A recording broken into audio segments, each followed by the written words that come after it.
mina engikubonayo igama ungubani? igama lami uDesmond Ntini. Ngisebenza lama-artist kodwa ngiyimember ye-Community Working Group on Health, imember yeZimbabwe Humanitarian Level Development Trust esikhangelele ekuthini abantu baphila njani ngezempilakahle lokuphathisa emsebenzini yabo yokuphila yama-human rights. Singena edabeni le-COVID lolo lokhu limemetheka.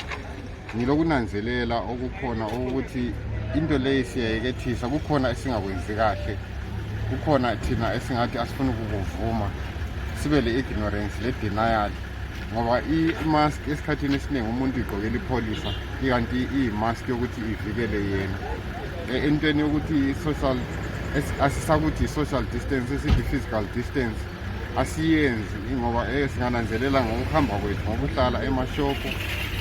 Ngibe lokudana kakhulu even lapho esiyabe silinde khona ibhasi zezupco akula physical distance.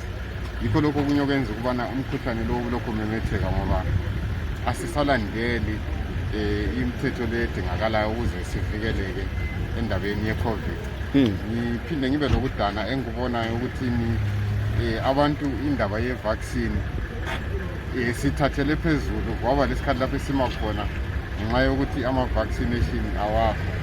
Kodwa ngilokuthemba ukuthi abantu lokhu bengafuni ukuvuma indaba ye-vaccine, ngoba yona le esithi infodemics lapho thola khona ukuthi kulabantu abakhuluma izinto eziningi, yikho kugcina kuphambanisa abantu, ngoba abanye bayafuna kodwa nxa esithi seyahamba kusasa kube lo muntu ophuma elesipunu esandleni ethi i-vaccine ungayihlaba yazi isipunu sinamathele.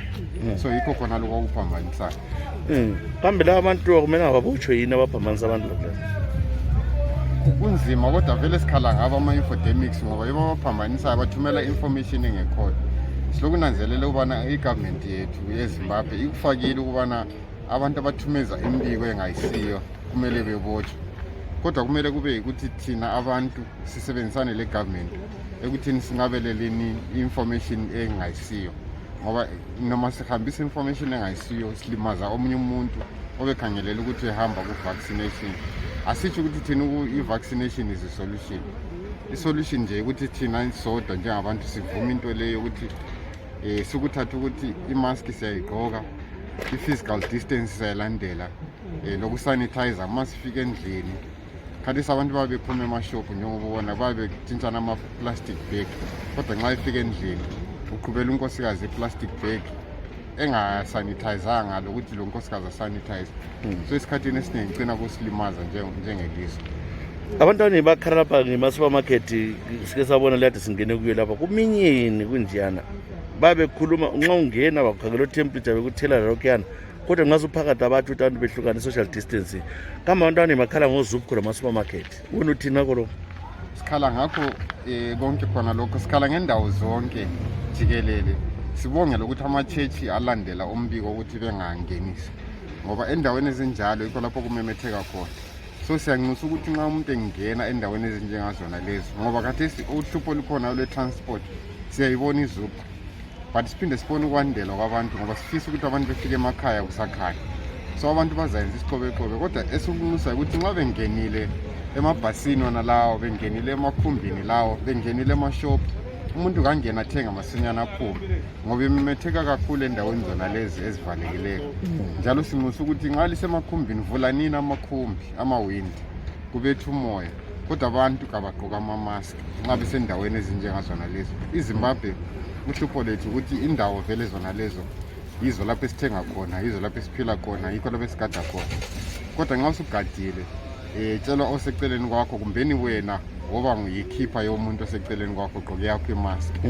Babe careful efake iyasebenza nxa ukhangela emalokitshini yonke indawo. Ngilokudana okuthize ngoba mina ngihlala eLobhengule. Uma ngifika endaweni ezinjengakuba amalaba abasebeyithi yibhinga 10, hayi angingaboni ikhefu ilandela, ngoba uthola abantu begcwele belokhu bethengisa, and esikhathini esiningi lapho abathengisa khona kuyabe kungela physical distancing. Sihambe ebusuku, siyabhoda nje ebusuku njengabantu abamonitha izindawo. Abantu ikhefu bayilandela ukuthi nxa sebebona ipholisa kwalapho abacatsha khona, kodwa hayi okwakhathesi mina ngeke ngithi nge-confidence iyalandela.